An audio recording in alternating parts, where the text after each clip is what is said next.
論如何，佢都要完完全全燒毀晒呢啲鴉片煙。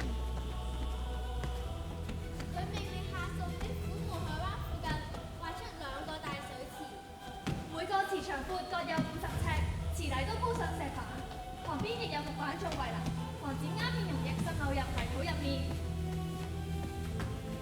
水池內亦有一扇木門，可以將池入面嘅水經過通道排出去大海。佢決定用一個前所未有嘅方法嚟燒毀呢啲鴉片煙。大家搬運嘅時候小心啲。一個又一個苦力背住一箱又一箱鴉片煙，就好似一隻隻螞蟻咁樣，完全見唔到盡頭。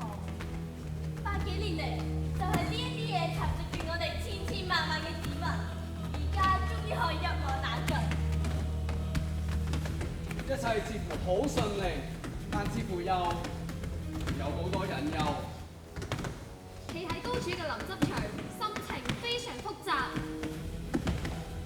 林則徐，你真係要咁做？海納百川，有容乃大。嗰班英國商人損失慘重，一定唔會輕易放過你。冇一位官員禁煙禁得咁徹底，你真係要做得咁足咩？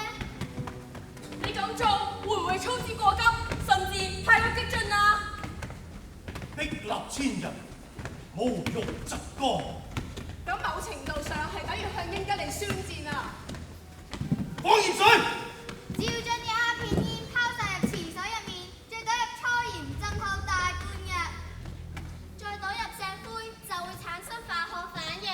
期間工人會用長長嘅工具不斷咁深入池底攪拌，務求令到每一樽鴉片煙都完全被燒毀。